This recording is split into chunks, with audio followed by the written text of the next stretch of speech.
Would you believe that there was ever a time when America, the country that is the greatest champion of freedom of expression, began to silence its own citizens? Yes, that same America. The year 1798, the time when fear, politics, and the intoxication of power combined to become a knife in the chest of freedom. Today we will talk about the Alien and Sedition Acts, laws that put even the god of democracy under suspicion. Just think, if you criticized the government, you could be declared a traitor. Even giving an opinion in a newspaper had become a crime. This story is not just history, but it was the first crack of fear in the Constitution. And perhaps this was the moment when democracy itself stabbed its soul. The 1790s, a new country, a new constitution, but old wounds. America had just emerged from the War of Independence. Two major ideologies were clashing within the country. On one side, supporters of federalism, who wanted a strong central government. On the other hand, the Republicans, led by Thomas Jefferson, were the standard bearers of public liberty. But at that time, a new threat was looming, growing tensions with France. War loomed, and fear gripped politics. This fear later became the gravedigger of freedom. President John Adams, a wise but concerned leader, he believed that French agents had infiltrated America, that someone was trying to break up the country from within. To him, even dissent now seemed like hostility. And when fear comes to power, decisions are often dangerous. Adams thought, if we silence dissenting voices, the country will be saved. But he had no idea that these laws would shake the foundations, not of his government, but of democracy. Now let's come to the first law, the Alien Acts. Ostensibly, this law was against foreigners, but in reality it was a political weapon. Under this law, the president was authorized to deport any suspicious alien without trial. Imagine,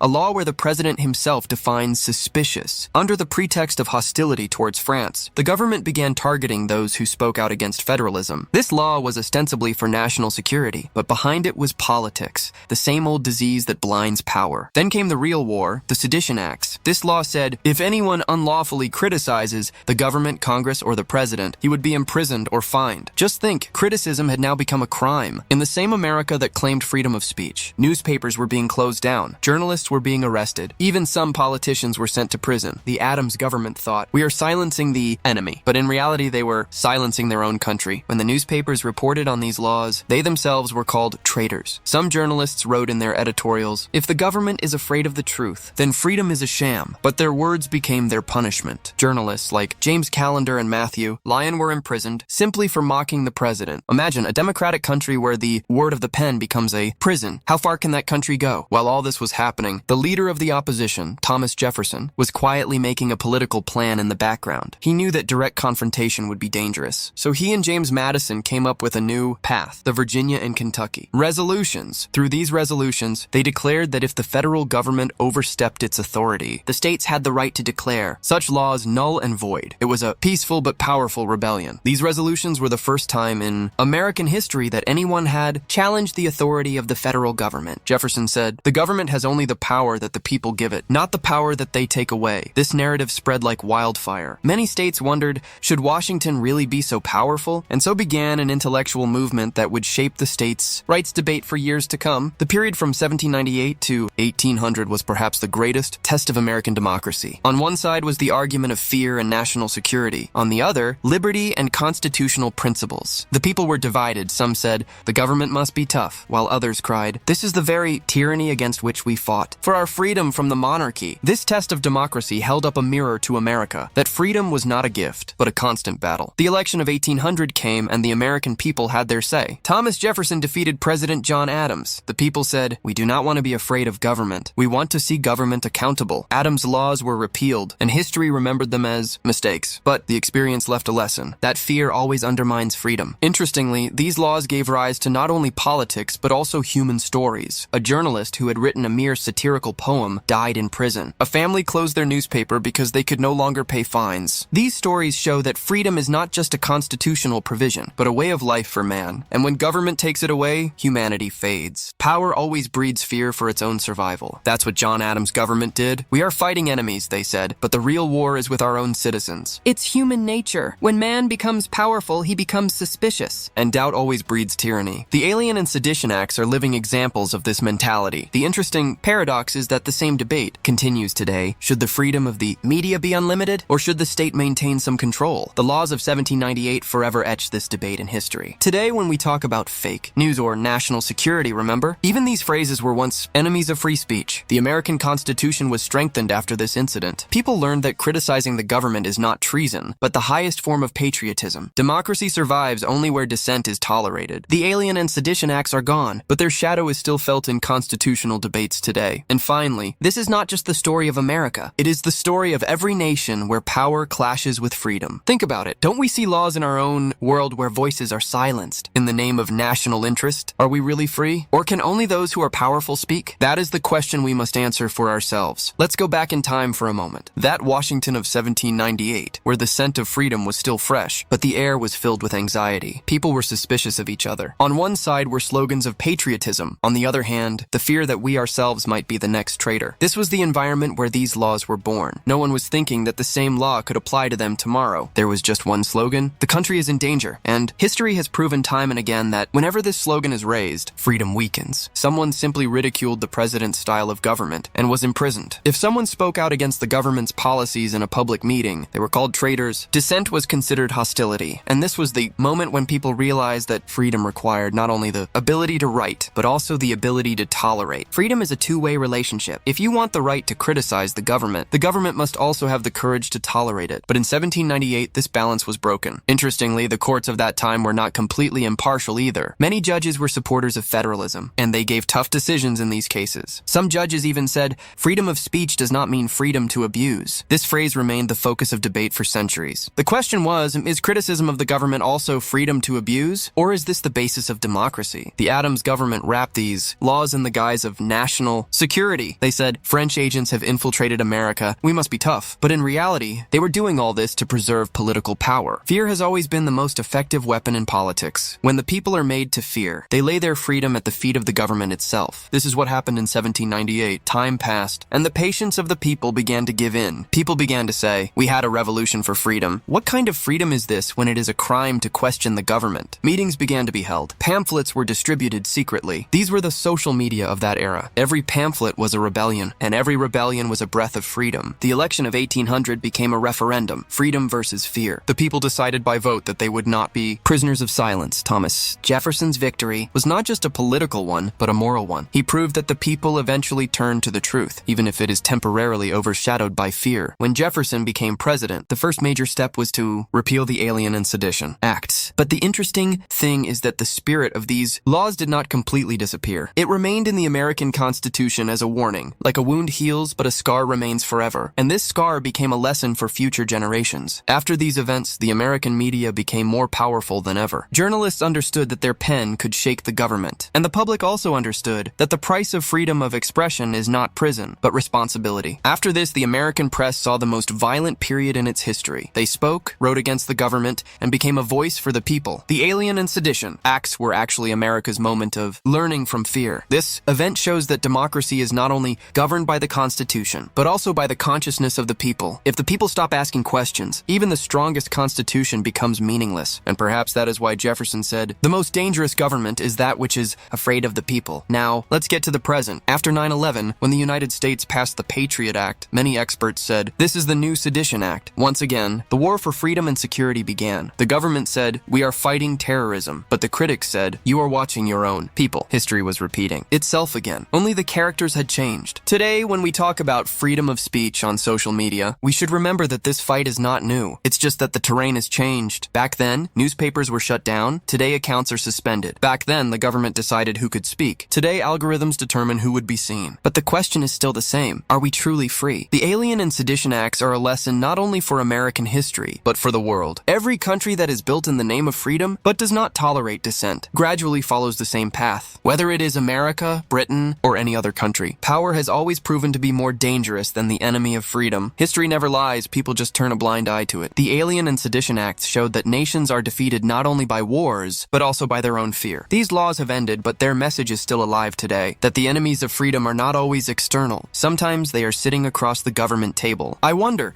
the journalist who was imprisoned for simply expressing his opinion, would he have asked himself the question, will my voice ever be heard? Or the politician who sat in prison and said, we had freedom from the king, but not from fear. These sentences remind us that freedom is a matter of emotions, not of law. In every era, there has been a conflict between the media and the state. One shows the truth, the other wants to hide it, but this struggle is what keeps democracy alive. The battle between newspapers and government in 1798 is the same battle between social media and politics today. The form has changed, but the goal is the same, to hold power accountable. After the Alien and Sedition Acts, several amendments were made to the U.S. U.S. Constitution that further protected freedom of expression. The people learned that it is important to keep the Constitution fresh, because power always rises. And that is the beauty of democracy. It learns, falls, but then stands up again. Have you ever wondered what freedom is? Is it just the power to speak or the courage to listen? The Alien and Sedition Acts told the world that if you only believe your opinion is right, then you are doing what Adams did. Freedom does not only mean saying your own thing, but also tolerating the words of others. This story is a warning out to every generation. If we stop questioning our freedom, one day this story will be repeated. The only difference will be that this time, the name of the law will be something else. But the goal is the same, to silence dissent. That's why it's important to keep asking questions, because questions are the lifeblood of democracy. So friends, here's a question for you. If you were in 1798, would you have supported the government or stood with Jefferson? Just think, aren't we still living under laws where freedom is sacrificed, under the guise of fear? Be sure to write in the comments below what your heart says, freedom or security. In the end, the Alien and Sedition Acts teach us that democracy is only strong when the people are not afraid to speak up. This is the greatest lesson of history, that freedom is protected not by guns, but by pen's consciousness and courage. So the next time someone says, the country is in danger, be quiet, remember. Perhaps the real danger is that very phrase. Because when the tongue is silent, the nation dies, and freedom remains only in books.